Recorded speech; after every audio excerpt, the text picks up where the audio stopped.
అన్నీ చేశారు.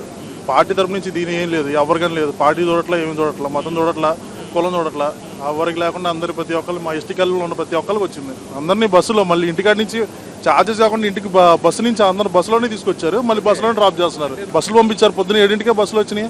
అందరు ప్రతి ఒక్కటి సీట్లో కూర్చోబెట్టి పేర్లు కనుక్కొని మొత్తం అందరు ఫ్యామిలీ మొత్తాన్ని తీసుకుని వచ్చారు. ఒక్కొక్కరు కాకుండా ఫ్యామిలీ మొత్తాన్ని రమ్మన్నారు, అందరిని ఇన్వైట్ చేశారు. అందరినీ మంచిగా చూసి భోజనం పెట్టి పంపిస్తున్నారు మళ్ళీ రిటర్న్. ఇంట్లో ఉంటున్నాం అంటే అక్కడ ఎప్పటి నుండో ఉండి 25 సంవత్సరాలు పెట్టి ఉంటున్నారు, కానీ ఇప్పటి వరకు కూడా ఎవరు పట్టించుకునే పరిస్థితి. ఈయన వచ్చిన 10 నెలల్లోనే పట్టించుకొని మీకు ఇళ్ళ పట్ట ఇస్తారు కదా, మరి ఇట్లాంటి పొలిటీషియన్ ఎప్పుడైనా చూసారా మీరు? లేదండి, చూడలేదు. లేదు, అసలు ఇలాంటి పొలిటీషియన్ నేను చూడలేదు. ఓడిపోయినా సరే సార్ కుంగిపోలేదు, ఏం చేయలేదు. ఎంత బాధలు ఎంత పడ్డా కానీ సార్ గారు మళ్ళీ లేచారు, ప్రజల్లోకి తిరిగారు, మంచి మెజారిటీతో గెలిచారు. ఇంకా రానున్న ముందులో ఇంకా బంపర్ మెజారిటీతో గెలిపిస్తాం, హైయెస్ట్ మెజారిటీ ఇస్తాం సార్ గారికి. ఇక్కడ ఎప్పుడు ఆఫీస్ కాడికి వెళ్ళినా, మనకి ఏ అవసరం వచ్చినా ఆఫీస్ కాడికి వెళ్ళినా 10 నిమిషాల్లో వచ్చేయడం, కలవటం. మమ్మల్ని ఏమన్నా జరిగినా కానీ ఊర్లో చాలామంది వెళ్ళినా కానీ వాళ్ళ ఇళ్ళ కాడికి పంపించి మొత్తం కనుక్కుంటున్నారు. ప్రాబ్లం లేదు దాని గురించి.